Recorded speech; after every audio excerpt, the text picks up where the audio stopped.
All right, thanks for hanging around while we got that figured out.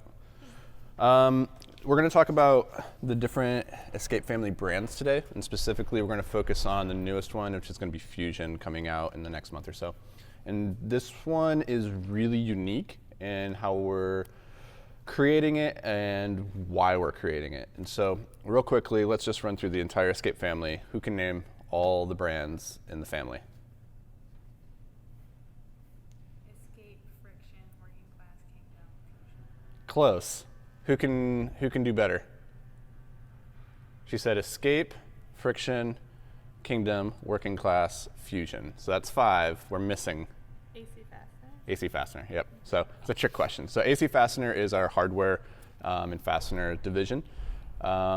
Escape is the granddaddy, the umbrella of everything. With Escape, we really focus on, because we port in-house, we can have a really good value proposition for customers. At the end of the line, we serve both commercial gyms and we serve home woodies, kind of equally.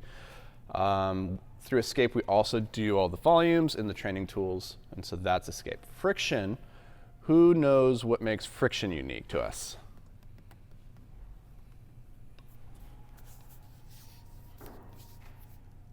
It's shaped elsewhere? Sure. So Friction was originally started by Luigi, and he's out of Canada, our northern brethren. Friction's a really old company. It was influential when Ryan first started his shaping career. So some of the earliest shapes that you'll see Ryan having created on the board in the office, those were inspired by Friction shapes. And so our relationship with Friction is that we don't actually own Friction. We're partnered with them. So Luigi owns the company, but we own the manufacturing distribution rights. So it's a close relationship. How is that different than our relationship with Kingdom and Working Class? We own them. We purchase them. Exactly, yep. So we own Kingdom Working Class, and we don't produce Kingdom and Working Class in-house. This is something that makes them very unique to us, is that Kingdom and Working Class are poured at Aragon, which is based out of Colorado, and they're poured out of Composite X in Bulgaria. So we don't produce them currently. We do produce Escape and we produce Friction in-house. And so where Fusion steps into the line is going to be, again, a little bit of a fusion. So we're going to be pouring it in-house here at Escape, but we're also going to be sending it to Composite X in Bulgaria. And so for European companies and also for Northern American companies that want Composite X plastic, they can still get Fusion in that. So this is going to be kind of a blend. It's something that we haven't done before, both doing our own production and then also outsourcing it. So that's going to be really cool. So let's talk about the shapes themselves. Fusion is, I think, possibly the coolest new brand that'll come out in 2019. And it's because, and I'm serious about that, it's because shapes are cool, but there's thousands of them on the market. You know, certain companies just like pump out tons and tons of quantity of shapes. And at the end of the day, like, yeah, you've created a good crimp, like, can you really do better? It's slightly different, it's aesthetically different, but functionally you've created a perfect hold. So how are you gonna iterate on top of that? Fusion's really cool because what we've done is we're taking 2 old companies. We're taking Project, which was a really huge company 10, 15 years ago. They went out of business probably 5 years ago now at this point. They just went off the market, but they had some really cool ahead of their time shapes that now that we are bringing them back, we're looking at, we're like, oh man, I remember climbing on this forever ago, and it's like brings up nostalgic memories. But the shapes are still really good. They're solid. They're old.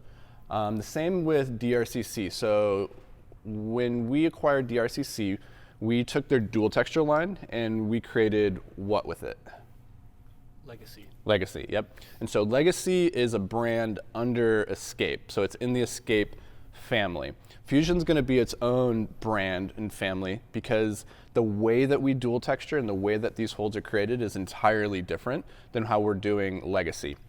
So what we did with Fusion is we took the DRCC and Project simple texture shapes, things like this that has the aesthetic texture kind of woven into it, and we've overlaid our own dual texturing process on it to create something that's simultaneously dual textured and natural textured.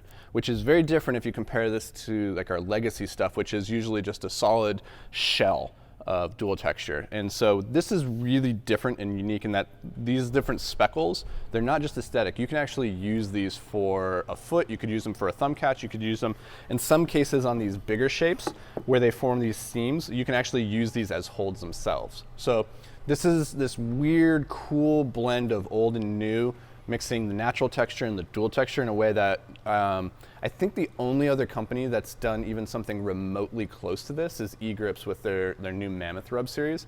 But their dual texturing process is very, very different. It tends to come out very different than how ours is. So that's the kind of 30,000 foot view of Fusion.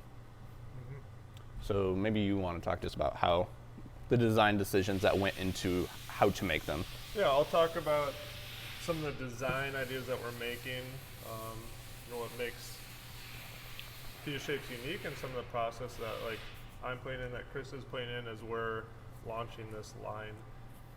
Backing up though, as we talked about like the Escape family, and we kind of talked about the relationship, but one thing that we don't talk a lot about internally as a company is like what each brand uniquely like offers to the market. And so if you think about Escape, it's really about enabling like the gym through like multiple facets. So it's the holds, hardware, training tools, volumes, and it's like having like that big package deal, and kind of serving all people. If you look at Kingdom, it's really about big, fun, showy holds that are going to be really fun for comps, big commercial setting, and that's Kingdom. And like if I'm going to simplify it to a nutshell, big families that you can set long aesthetic routes in a sport or in a bouldering setting. And then with Working Class, it's really about the bread and butter holds that every gym needs. So it's like your really comfy jugs, and it's like, and we try to price that Aragon quality at not Aragon price. And so we have much lower margins on Working Class, and that's really about enabling those gym owners to like get the basic holds that every gym just needs lots of. And then if you think about Friction, that's out of Canada, and they really built their brand on really natural aesthetic holds, similar to this, where you're really climbing on the texture itself. And that's Fusion. Oh, sorry, that's Friction in a nutshell, where it's like that really natural aesthetic that you're climbing on. And then as we look at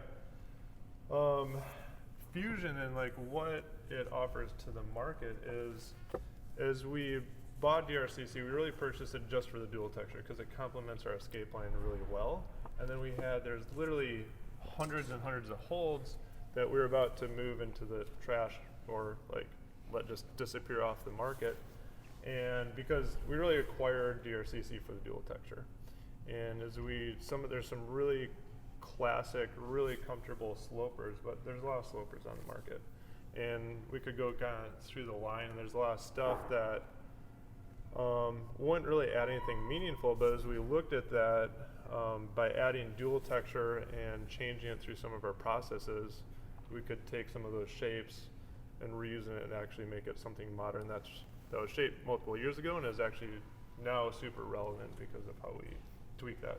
So we pulled out a couple examples. I'll just talk through that. In the same way, Project, that's what's interesting about Project is that some of these shapes would just be good shapes and they'd sell well, but they wouldn't fundamentally add anything like that's incredibly different to like what you could buy elsewhere. So if you take this, what kind of texture is this? In general? Dual texture. Even more basic than that. What style is this? Shiny. It's a font texture, from Fontainebleau in France. So if you look at like this. So wait. We got to back that up. We got to rewind that one because we got a lot of blank stares. Okay, so there's different types of rock. Who can name 3 different types of rock? Granite, limestone, and sandstone. Cool. Granite, limestone, sandstone. Those are the big 3 that you're going to encounter in climbing. Okay, so now. Quiz. What is this of those Limestone. 3? Ding, ding, ding. Limestone. What's this? Limestone. Sandstone? I actually don't know. This could be granite. Limestone. Is it? It's limestone, Is it limestone? but it does have granite features. That's granite looking right there. So I'll give. So, granite, 'cause so within those families, this is perfect actually. So within limestone can form in a lot of different ways. If you go to Sayus in France, it's a really famous limestone crag. The rock is very different than if you were to go to Spearfish. It's similar in some ways, but it's different. It's both limestone. Same with sandstone. Depending on where you go, the sandstone can form incredibly different. So if you go down to Alabama to Horseshoe Pens 40. Horse Pens 40, that's going to form very different slopers and holds than if you were just to go 2 hours north to Arkansas to Horseshoe Canyon. So what Ryan's talking about here is this is a classic texture known in the community as Fontainebleau texture or font texture. In France, there's a place called Font. It's super iconic and it has this weird craggy rock. So that's font texture. That was a good backup. Yeah. On that, if you look at this is more of like the classic font, which you'll see a hold company try to reproduce, which is interesting. And there's a lot of history. So a lot of this stuff is from Project. It's been around for a while, but even within these hold lines, there's a lot of history. And so if you look at the top of this texture, anyone that's actually climbed in France would realize this is more of a realistic to certain boulders than just like that aesthetic. And Louis Anderson, who shaped this line, he and the old owner of Project literally went to France. They studied the rock, they climbed in with the intent of shaping this line. And so there's two font lines that we'll be launching with Fusion. There's this more like classic, like artistic iteration of font, and then this is like the more realistic look of font. Because if you look at this, you might see the intent of shaping a line.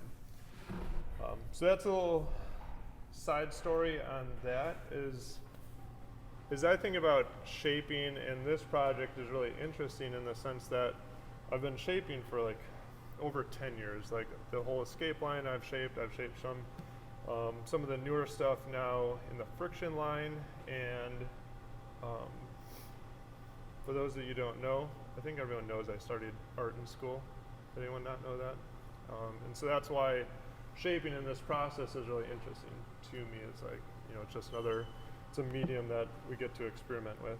And taking what's old and creating something new is really, it's a fun iteration after shaping a lot in foam and different things, because it's really, as an artist, it's like, I'm now like reusing. It's like a sculptor going into a scrapyard and grabbing all this stuff, or things that are really cool and like repurposing them into something even cooler. And that's what's interesting from an artistic standpoint on launching this line, not to mention, some of the climbing function. Chris has been climbing forever and is like completely geeking out because he realizes like what he's creating and like how functional and how fun this is going to be as we take this and add dual texture to it. So I want to talk through a couple, just as we make decisions on this, there's actually as many decisions made dual texturing a hold like this versus just shaping it. Like if you shape it, you're just creating the general shape. Like we already start with that, but it's actually, it's really fun because you actually get to go make like lots of really small decisions, and like lots and lots and lots of really small decisions as far as knowing. So on this one, slide these out of the way so you can see it better. This is going to be the usable surface up on the top. And so as we laid this out and we had a conversation about every single one of these holds, which of these is going to be dual texture? And so we made the decision to dual texture this strip. So as this is on the wall, the climber, it's not going to be hard to hit this like 6-inch strip with your shoe. I hope you're precise enough to do that. But you can't just throw your foot against the wall and come down and find something good. You're going to at least have to look at your foot or have a little bit more awareness. And so by dual texturing this, it doesn't take out anything for the hand, but it does eliminate the line of feet. And same thing as we look at this end, in the original version, as we look at the top up here, we left the texture going all the way through. And as we evaluated it, there's not going to be many times that you're going to want to place your hand out here because you have like a really good gripping surface. And if this hold is placed vertically, by dual texturing all the way across, we're really eliminating stepping anywhere on the top. And so that's just like a couple examples of like looking at every single square, looking at where we're going to dual texture and where we're not. What's really cool about that, I'll just chime in real quick, because from a setting perspective, as I look at a hold like this, I get really excited because of how it allows you to force a certain movement. So the idea that this up here is dual textured means that if I was to place this hold on the wall just as it is now, like this, and I can't stand here, then as a setter, I can force people to come into this as a side pull. I can force them to use this section as a pinch, but then as they get above this hold, I can force them to then use these little grooves here, which are positive enough and slightly pointed upwards enough that it's usable as a foot, but it's gonna require a very particular type of foot pressure. And that's really cool, because I honestly haven't really seen a hold that forces that type of foot pressure. You can do it with other foot chips and whatnot, but I've not really seen that in a hold in itself, so that's really rad. Cool. The other thing with this whole process, so this is another one in that font line, and this is really a really positive jug up on the top, climbing on this font texture. Same thing, dual texturing this base because it's not really relevant for your hands at all, so let's just take that out. And then with some of these, there's not very much manipulation to the hold, where this one had a lot of manipulation to it. And so the original version, if you flip this upside down, these were like ledges in here, and so you could just climb like these big, large ledges, and you could grab like any which one, and it didn't really make sense because this is so positive. And so with this one, we just totally took them out, but at the same time as we took them out, we're like, to what degree are we going to knock these ledges back? Because up here, it's really in-cut, and you want to leave a thumb catch to make this just like a bomber jug. And so as Chris knocked this down, we had a conversation about this yesterday, leaving a thumb catch through here and kind of like balancing just how much lip and where those thumb catches are going to be, because we can, like right here there would have been a thumb catch and it's like completely gone. It's all dual texture and then leaving it through here. And so it's that balance of aesthetic and function, and like we're just making a lot of decisions, thinking about setting, how it's going to be used, how the climber is going to grab them, and how they can't grab them. And in the same way, like the same exact thing that I was talking about with that hold that has these cool ledges for feet, you still get that with this and some of the others, actually all of them. But because this ledge has been knocked down so far, this foot is like way more tenuous. So this is like a jug, but then to come back and use this as a foot, as a setter, you can force some really technical, precise moves that require the climber to have great footwork. So again, I'm really psyched on foot movements. We'll talk about just one last aspect of kind of the decisions we're making when we're going with the line, is we're essentially reshaping this series. And the other big consideration is with all these edges, how far do you push dual texture? And what's really interesting is obviously we were playing with radiuses, we want everything to be comfortable. No one should be, getting sharp edges. So we're knocking down any sharp edges that would, possibly be here. There's some sharp edges that came off on these that will get rounded. But what's interesting to play at is when you grab a hold and something feels positive, like it doesn't necessarily register in your brain like why it feels positive. Maybe because your hand's wrapping around, like you feel secure. And as you think about how your knuckles wrap around, so right now if I'm wrapping around this jug, I have 3, points of contact on like all my digits, and they all have really good texture. And as we take the jug, as we round it, we're actually dual texturing this top surface right here. And what that does is it makes it almost like a whole grade harder than if we just ended the dual texture right here at the front facing side of the jug. And the reason we do that is, as Anthony talks about feet, as you're stepping straight down on this is dual texture. And we don't want to just leave texture there for the climber, because if I set this like a jug, it's a little bit easier to force movement if there's no texture there for your feet to grab. And it's also interesting as far as making the climber feel secure and how hard the hold is.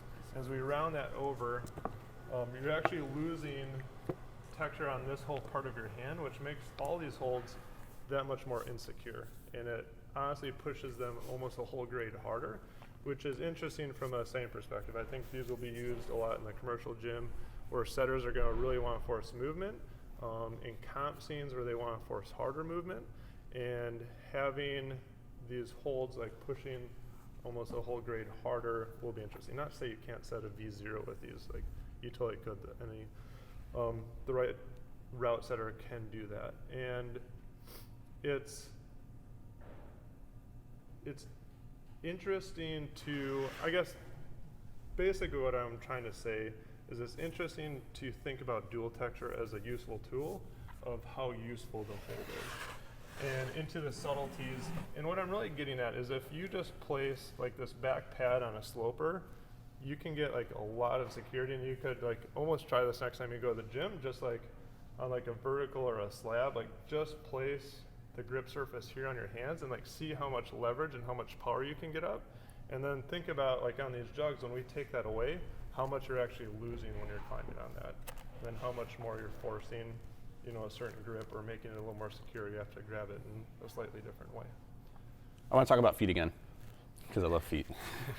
So, real quick, Chris, I think you've probably climbed outside more than anybody else in the crew, probably besides myself and Ryan. Which is harder for footwork, climbing outdoor on real rock or climbing inside in a gym? Definitely outdoor. Why is that? First of all, the rock color is generally consistent, and it can be very difficult to find small, precise footholds. And the other thing too is that the majority of holds outside are in-cut, meaning they stick into the wall. You have to reach past the surface plane of the wall to find holds for both hands and feet, whereas in a gym, everything protrudes from you. Dead on. So does everybody understand that? It's super fundamental to understanding the difference between outdoor climbing and indoor climbing is just like Chris nailed there. Outdoors, the wall is a plane and the holds are in-cut into that a lot of times. And so you can have a really good hold that is just a garbage foot when you're above it. Because when you're underneath of it, you can get your fingers in there. When you're above it, you can't get your foot into there. And so outdoor, footwork is a different game entirely. And indoor, everything is three-dimensional. It sticks off the wall. And that by its very nature makes it a more protruding edge than if you were outside.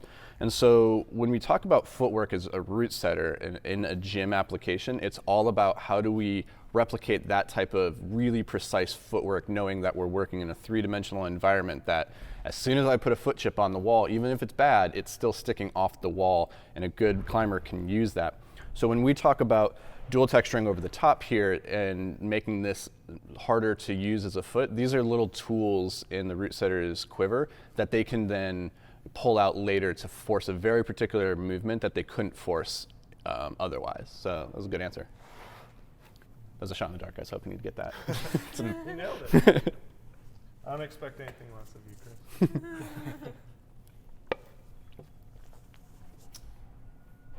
Do you guys have any questions? How big is the line? Massive. It's going to be 8 series. Okay, maybe not massive.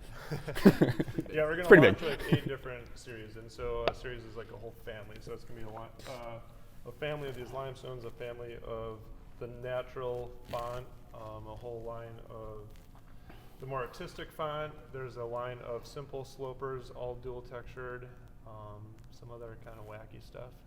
If you had to Wacky put a cool number stuff. on it, like how many total holds? You're talking 100, 200, 500, a million? I don't think in number of holds, I just think in families. He thinks in color. Yeah. Yeah, he's an So artist. however many are in a family, how many are in this family? 25 to 30 maybe. Yeah. So times that by 8 might get you like roughly in that ballpark of what we're looking at launching with. Are you hoping to bring it to CWA, or will it be later than that? We'll be bringing it to CWA. We won't be bringing the entire line.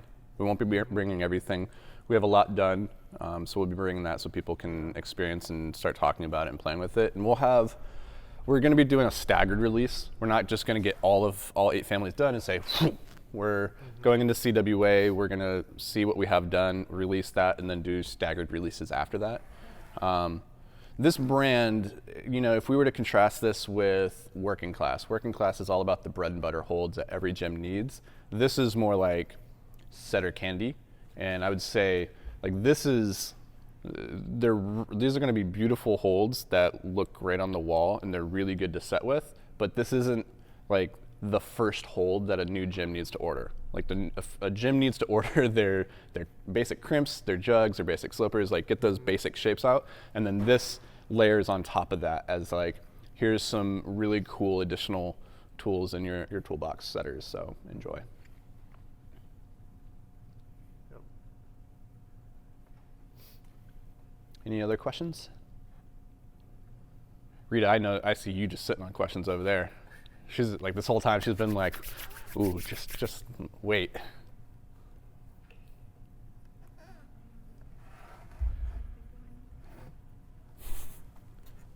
Marta?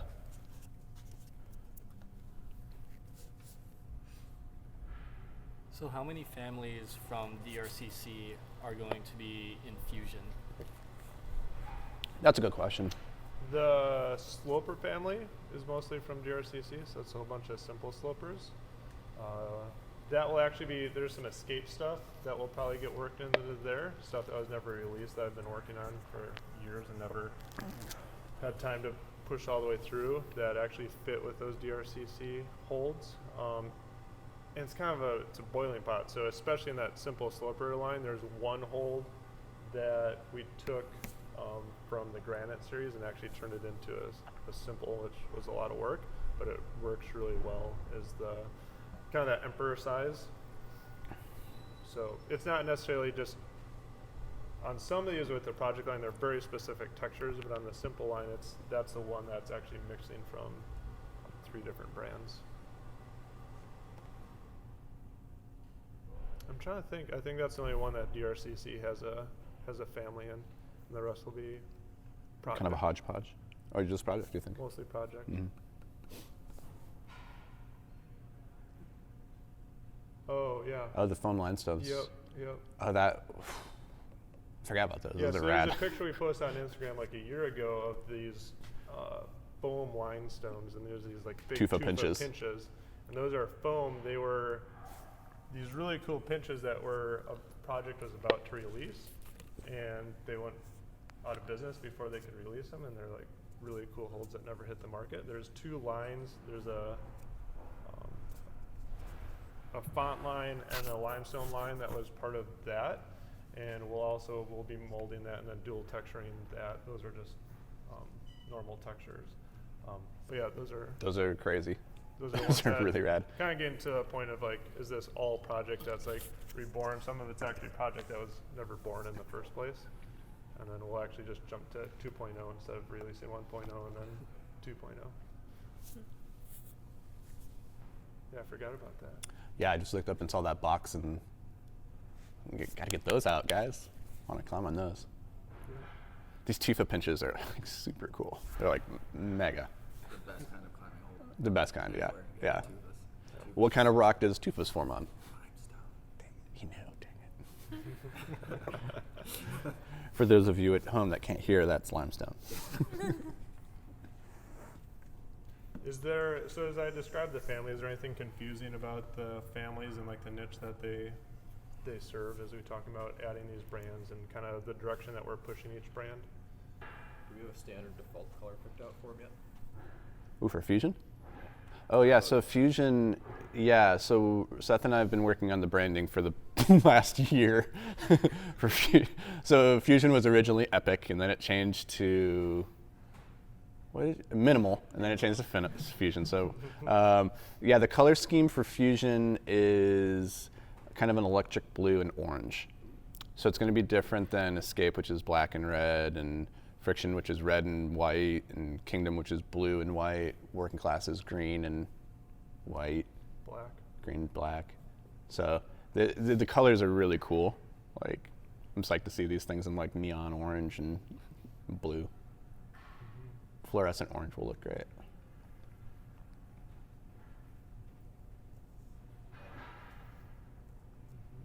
yeah, so now it's thinking about it. Now it's go time. Like we have a lot of work to do on launching this. There's a lot of molding to do.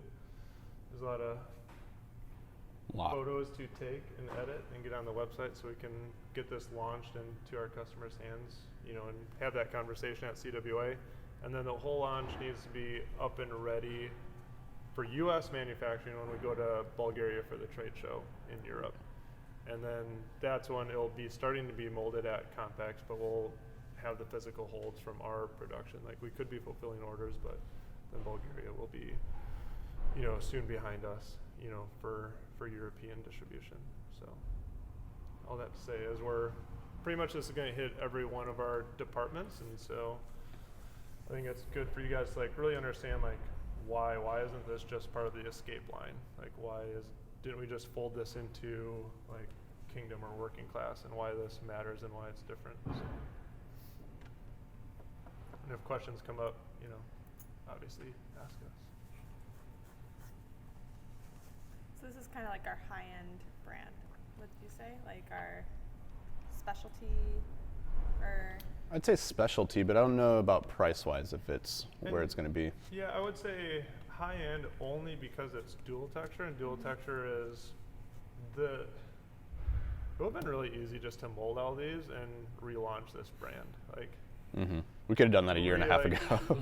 It's a lot of work to dual texture them, and so like just that time investment is really expensive. Dual texture molds have about half the life, and so just your mold costs are about double. And so high end, it's gonna be priced higher than a natural shape just by default. You know, not because it's like these are cool and we can charge more. It's just the nature of the process in dual texture.